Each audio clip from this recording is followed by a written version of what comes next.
All right, let's get into 7 Minutes in Heaven. These are our favorite scenes in the movie. Shall I start? I kept it to a tight 3. What do you got? I'll be starting.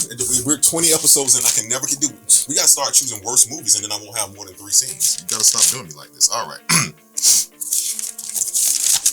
All right, here we go. I'm saving this one for last. That's going to be my number 1. All right, okay. Our favorite scenes. Here we go. All right, there we go. Oh, love it. At the beginning, or not even at the beginning of the film, I would say it's the beginning of the demise of Rainbow Randolph. They're in the car, him and his agent are in the car, and he was like, man, they're discussing how money's low, this, that, and the other. And for a brief moment, and I do mean a 0.01, 0.2% moment, you see his agent feel for him ever so slightly, and I call it the pump fake. He goes into his thing, and he's like, nah, and he reaches down for some gift bag from some shoe. I'm like, if you don't, that's why people are like, why do you get up? Don't get up and go to the movie. You're crazy. You watch every scene because you miss like that. Did you see it? Rainforest benefit gift package. Right. Never contact me again. Right, but you see him pump fake real quick. Like he come in, so that was one of my favorites. Go ahead. My number 3 is the opening scene that introduces the Rainbow Randolph show. I mainly like the scene because I like to imagine an alternate universe where Robin Williams actually starred in a children's show like this, and we got to see him in a character like this on a daily basis. Right. But really, it's in my top 3 because I remember the first time I saw the movie, I just was blown away by the music was good. The song is great. Robin Williams, all the little nuances in Robin Williams' dance choreography and the cuts where they decide to cut to him doing different motions. And what the does one might say grass while the other says snatch mean in a children's song? You know what it means. That's still dude from, that's not him.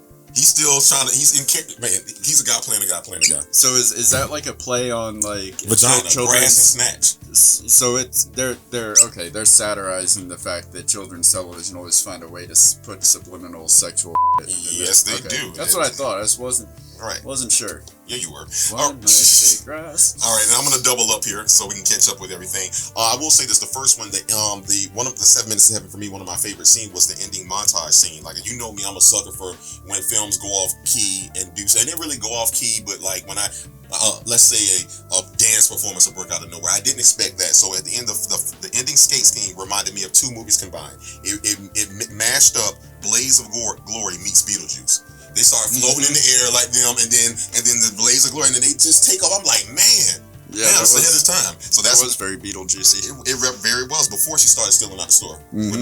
All right, my number 2 is when Randolph tricks Sheldon into going to the Nazi rally, particularly the whole scene in the car where he's pretty much playing Mrs. Doubtfire's brother, and the moment where he goes, probably gay too, and then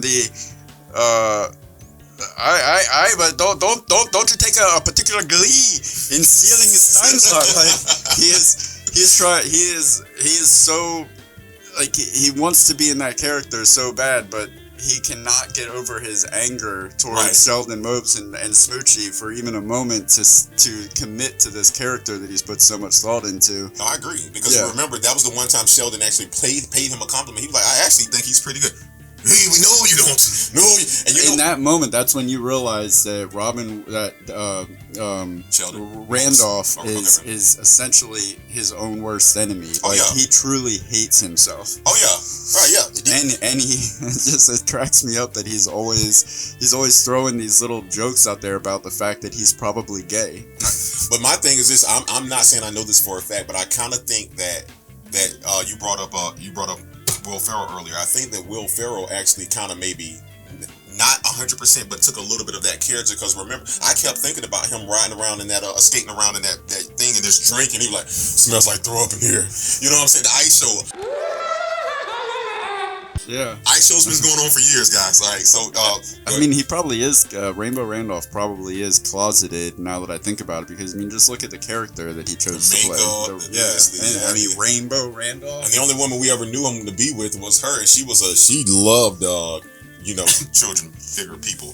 And with that being children figure people, I don't even know what the that means. With that being said, this is my number 2, and then I'll go to number 1. I think you have one coming up. Number 2 is going to be when rain. And you know what I'm going to say here. When rain. This is why you guys have to pay attention to film, listen, and don't let anyone distract you. When he's being released from that police station, I argue this is probably one of the best top 100 scenes ever in life. And the reason why I say that. He's being released. Robin Williams is at his all-time best. He's uttering so much stuff. But if you listen, one of the reporters says, "What about Hu Wong Fu?" He like, "Who?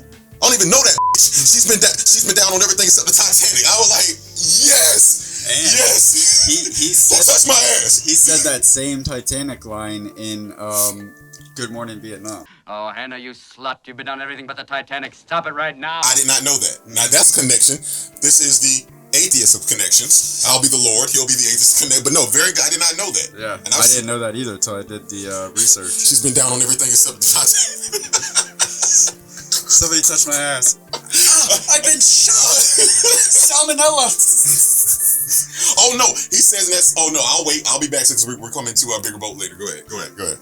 My number 1 is give him a cookie. Give him a cookie. The way he's looking so maniacally in that mirror.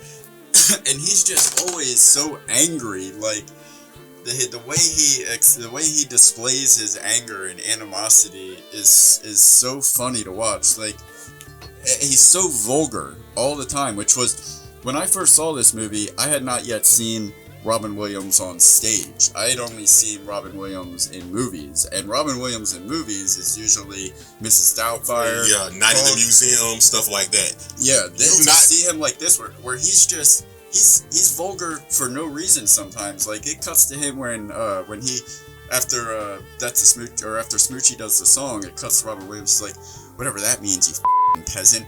And then I say that.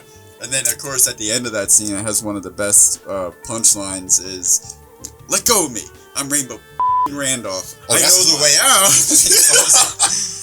He is physically, mentally, emotionally beaten down to nothing throughout this movie, mostly by his own doing. I think the best way to put that is you see Robin Williams the entertainer in film. You see Robin Williams on stage. Yeah. That's the best way to put that. And the reason why I was holding this up is, guess what? It's a rocket ship! I just wonder how they shot that with all the kids. Oh, you know they switched it up. He probably had something different in his hand. Or they probably told the kids. But then you have Robin Williams come out and name like every innuendo for a penis, and they're. Well, we hear him. Yeah. We hear him. He could be like, it's a, and then ADR later, yeah. Because I can see the lawsuit coming. Mom, what's a cock? Yeah. What? Side note here, different movie. Our mom says our dad's a real sex machine. For the first user to type in what that is, you get a free TTFT swag bag, which does not exist, but hey, neither did the Barney bag, kids. All right, my number 1, The Hidden Blow. The Hidden Blow. Yep. Elaborate, I request.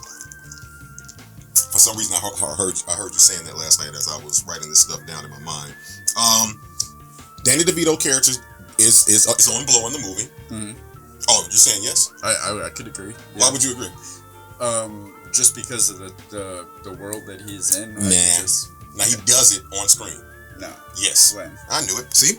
And I said, nope, it was just a sign to cue the sun. Nope, I knew you were going to say it. Don't worry. I got you. See, because of things that have happened in the past, I now need physical proof of things that are going to happen to me. And so, here we go. David, as I was watching the film last night, and I was just mildly entertained, I was like, you know what? I didn't see that. I went back and watched this scene 30 freaking times last night. And what do you see here? Here's the first one. What is Danny doing?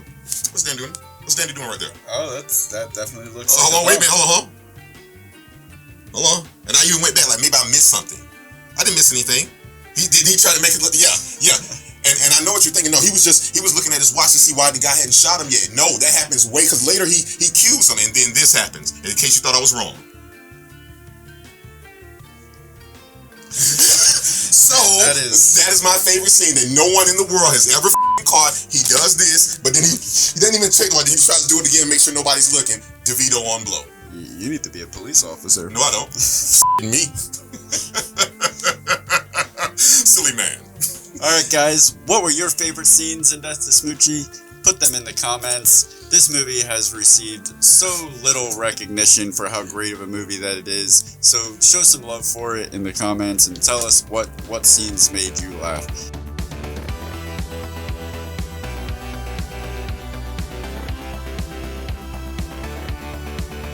Why don't you subscribe? It'll last longer.